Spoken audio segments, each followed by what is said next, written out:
കുർബാനയോട് മാത്രം വിട്ടുവീഴ്ചകൾ, കോംപ്രമൈസസ് ചെയ്യരുത്, അതിലേക്ക് പോകരുത് എന്ന് വീണ്ടും ഞാൻ വിനയപൂർവ്വം അച്ഛന്മാരോട് പറയുകയാണ്.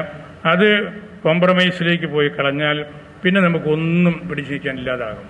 എപ്പോഴും നമ്മൾ ഇംഗ്ലണ്ടിലെ ഒരു അച്ഛൻ്റെ മുറിയുടെ വാതിൽക്കൽ എഴുതി വെച്ചിരുന്നൊരു കാര്യമായിരുന്നു, കുർബാന അർപ്പിക്കാൻ പോകുമ്പോൾ ഇതെൻ്റെ ആദ്യത്തെ കുർബാനയാണ്, ഇതെനിക്ക് മാത്രം അർപ്പിക്കാൻ പറ്റുന്ന കുർബാനയാണ്, ഇതെൻ്റെ അവസാനത്തെ കുർബാനയാണ് എന്ന മട്ടിൽ ചൊല്ലണം. നമ്മൾ കുർബാന ചൊല്ലിക്കഴിഞ്ഞതാണല്ലോ, ഇനി ഒരു ബലിയർപ്പിക്കാൻ ഞാൻ വരുമോ ഇല്ലയോ എന്ന് എനിക്ക് അറിഞ്ഞുകൂടാ.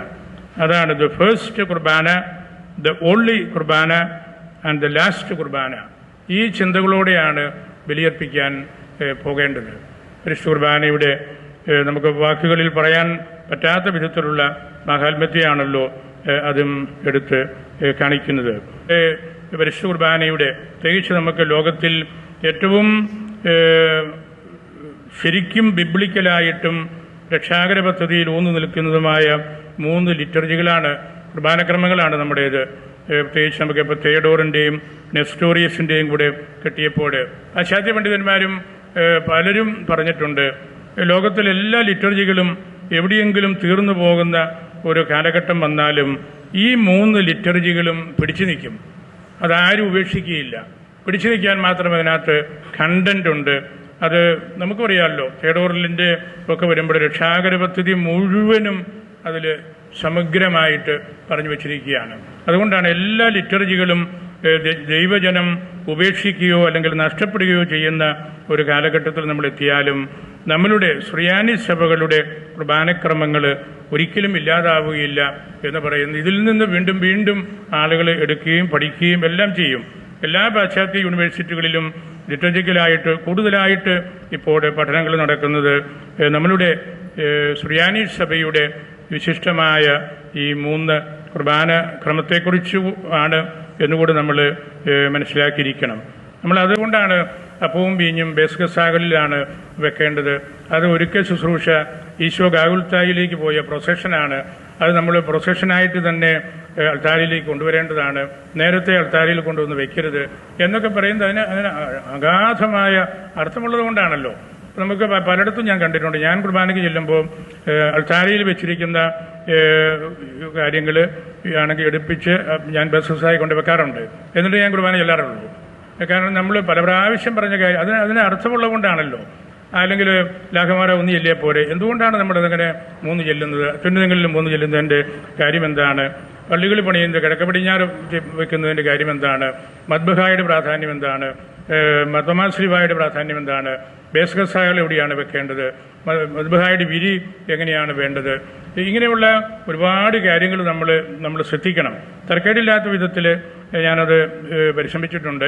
ഈ വക കാര്യങ്ങൾ കൂടുതൽ നമ്മുടെ ജനത്തെ പഠിപ്പിക്കേണ്ടതുണ്ട്. അതുകൊണ്ടാണ് ഈ ലിറ്റർജി നമ്മളുടെ രൂപതയിൽ വളരെ വേഗത്തിൽ കുർബാന ചൊല്ലിത്തീർത്ത പള്ളികൾ ജമ്മിൽ അകത്ത് ഉണ്ടെന്നും പറഞ്ഞ് ആളുകൾ പരാതി പറയുന്നത് നമ്മൾ അങ്ങനെ ഒരു കുർബാന ചെയ്തു തീർക്കാനായി കാണാനായിട്ട് ആളുകൾ ഇഷ്ടപ്പെടുന്നില്ല. പൂർണ്ണമായ ഒരു കുർബാന, ഐഡിയൽ ഫോമിലുള്ള കുർബാന നല്ലൊരു ഹോമിലിയോടുകൂടി കാണാൻ വേണ്ടിയാണ് ആളുകൾ വരുന്നത്. അപ്പോൾ അതിന് വിരുദ്ധമായിട്ട് നമ്മൾ ചെയ്യുമ്പോൾ നമ്മളുടെ സാന്നിധ്യത്തെ പൊതുജനം ചോദ്യം ചെയ്യുകയാണ്. ഇത് ലോകം മുഴുവൻ കണ്ടതാണല്ലോ. എല്ലാ പള്ളികളിലും ഞങ്ങൾക്ക് ഈ സംവിധാനങ്ങളൊക്കെ ഉണ്ട്, കൊടുത്തു കാണും. അപ്പോൾ അതിൽ പോരായ്മകൾ വരരുത്, നമ്മളത് ശ്രദ്ധിക്കണം. നമ്മുടെ ഏറ്റവും ശ്രേഷ്ഠമായ കർമ്മമാണ്. നമ്മളെ തന്നെ വിശുദ്ധീകരിക്കുന്നതും സഭയെ പിടിച്ചു നിർത്തുന്നതുമായ ഏറ്റവും പ്രധാനപ്പെട്ട കാര്യമാണ് പരിശുദ്ധ കുർബാന എന്നുള്ള കാര്യത്തിൽ നമുക്ക് വിട്ടുവീഴ്ച പാടില്ല. ആക്റ്റീവ് പാർട്ടിസിപ്പേഷൻ മാത്രം പോരാ, ആക്ച്വൽ പാർട്ടിസിപ്പേഷൻ ഉണ്ടാകുന്നുണ്ട്. ഞാൻ എൻ്റെ കമൻട്രിയിൽ പറഞ്ഞിട്ടുണ്ട്, ആക്റ്റീവ് പാർട്ടിസിപ്പേഷൻ നമുക്ക് വലിയ ഭയങ്കരമായ വോളിയത്തിലുള്ള പാട്ട് പ്രസംഗങ്ങൾ, ചാട്ടം ഇതെല്ലാം നടത്തി വളരെ ആക്റ്റീവാക്കാം. ആക്ച്വലായിട്ടുള്ള പാർട്ടിസിപ്പേഷൻ കുർബാനയിൽ ഉണ്ടാകുന്നുണ്ടോ? അതാണ് ലിറ്റർജി, അതാണല്ലോ ആക്ച്വൽ പാർട്ടിസിപ്പേഷൻ എവിടെ നിൽക്കുന്നു. ആക്റ്റീവ് പാർട്ടിസിപ്പേഷൻ മാത്രം പോരാ. ഒരച്ഛൻ അതിനോട് കാണിക്കുന്ന ആ നിലപാടാണ് പരിശുദ്ധ കുർബാനയെ ദൈവജനത്തിന് ഹൃദയത്തിൽ ഒരു സ്പേസ് കൊടുത്ത് അവരതിനെ കൊണ്ടു നടക്കുന്നത്.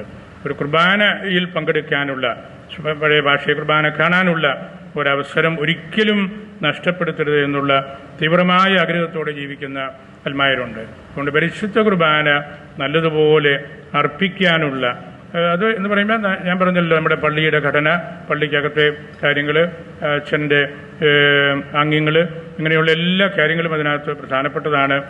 ആ രീതിയിൽ നമുക്ക് സമ്പൂർണമായ കുർബാനയുടെ സെലിബ്രേഷനാണ് ഏറ്റവും പ്രധാനപ്പെട്ട കാര്യം എന്ന് നമ്മൾ മറക്കരുത്. പരിശുദ്ധാനോട് ഇൻ്റർവ്യൂവർ ഒരിക്കൽ ചോദിച്ചത്, റോമിൽ എന്തിനാണ് ഇത്രമാത്രം ഈ കോൺഗ്രിഗേഷൻസ്, എന്ത് കർദിനാളന്മാരാണ്, എന്തുമാത്രം ഓഫീസസാണ്.